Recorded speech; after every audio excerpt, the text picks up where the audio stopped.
Today, we're looking at a blue ink by Monteverde Horizon Blue. Hi, I'm Adam, and I'm an ink guy. I get inks, test them, and share the results with you. There's timestamps down below where you can skip around, but if you've got the time, I'd appreciate you checking out the entire video. Now, you can follow me on Instagram as an ink guy, and if you like fountain pen ink reviews, don't forget to subscribe. In order to make sure I have a range of experience with this ink, I do the writing samples. I then inked up this Pilot Metropolitan with a 1.0 stub. I wrote with it for a day and took the notes for this video. In order to have a standardization in my writing samples, I always use Clairfontaine, Tomoe River, and Rhodia paper, although I do use more papers and those will show up later in the video. Now, let's look at the writing sample. I picked this ink up in sample form, so it came in a vial like this. And to keep my writing samples consistent, I use a Jinhao 159 with a Goulet 1.1 stub, a Jinhao X450 with a Goulet medium, and a Jinhao X750 with a Goulet extra fine. Let's take a look at the Clairfontaine. No bleeding, no ghosting. The 1.1 has no feather spread, halo sheen, and no shade. Now the extra fine is a little bit lighter than the stub with no feather spread, halo sheen, peppering of shading throughout, spots of it all over, 7 seconds to dry. Medium is the same tone as the extra fine with no feather spread, halo sheen, the same peppering of shading, 9 seconds to dry. The scrubby for both do show a little bit of color variation, and that's the peppering that we see. Tomoe River. No bleeding, minor ghosting, really. Rather a surprise. The 1.1 is no feather spread, halo sheen, and no shade. The extra fine is the same tone as the stub, with no feather spread, halo sheen, no shade, and 10 seconds to dry. Medium is the same tone as the extra fine and the stub, with no feather spread, halo sheen, no shade, 18 seconds to dry. The scrubby for both show no color variation, and we're not getting it in the writing. Rhodia. No bleeding, no ghosting. The 1.1 has no feather spread, halo sheen, and no shade. The extra fine is a little bit lighter than the stub with no feather spread, halo sheen, a nice peppering of shading with 7 seconds to dry. Medium is darker than the extra fine, a tad lighter than the stub with no feather spread, halo sheen, a very nice shading going on in the writing where it really starts as looking super dark and it's looking to a nice mid-tone and very dark. It's, as a whole, it's actually quite nice. 12 seconds to dry.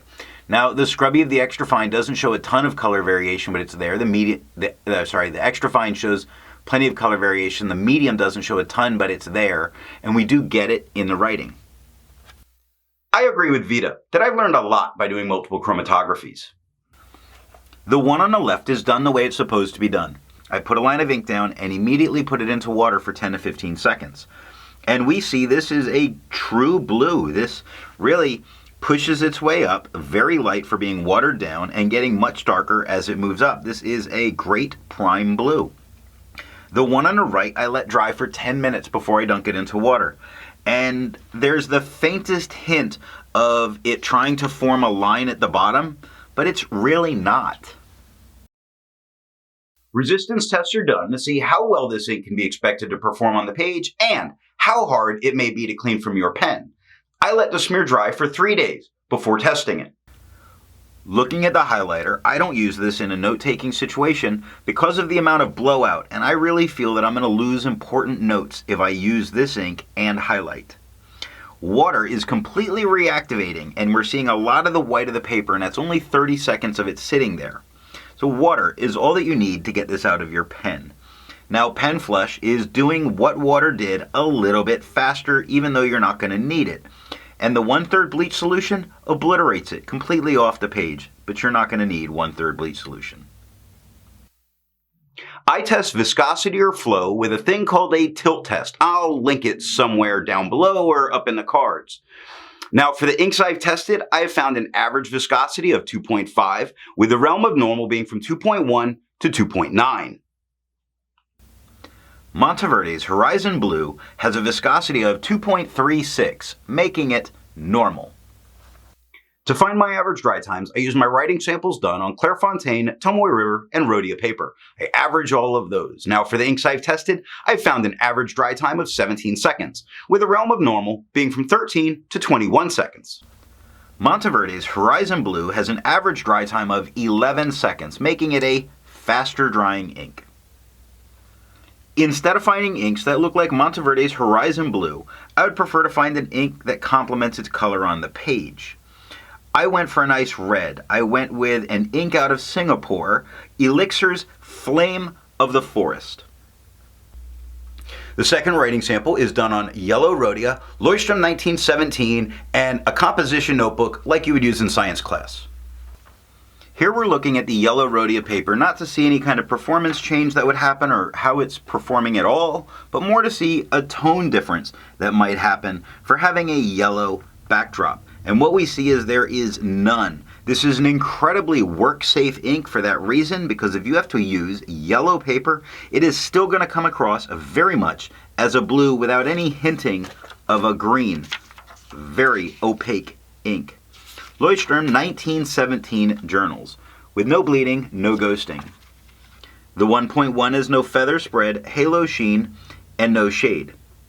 Extra fine is lighter than the stub, with no feather spread, halo sheen, no shade, 8 seconds to dry. Medium is a tad darker than the extra fine, not as dark as the stub, with no feather spread, halo sheen, no shade, 11 seconds to dry. The scrubby for both show no color variation, and there was none. And last up is composition notebooks, like what you would use in lab, at school. And just to be able to show, there's no bleeding, but of course there's a lot of ghosting. This is a super thin paper. I actually like how this performs with fountain pen inks. The medium has no feather spread, halo sheen, no shade. The extra fine is the same tone as the stub with no feather spread, halo sheen, no shade, and 4 seconds to dry. The scrubby has no color variation, and there was none in the writing, and that is all that I have for writing samples. So what do I think of Monteverde's Horizon Blue? It has a very nice vivid blue about it, but it also has a kind of neon blue feel about it that really makes it jump off the page, but not in a way that hurts your eyes.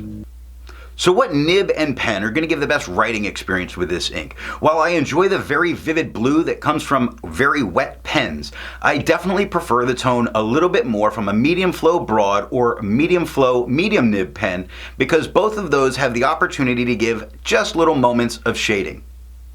If you've made it this far and you've enjoyed the video, give it a thumbs up. And if it's your first time here, I'm going to remind you to subscribe.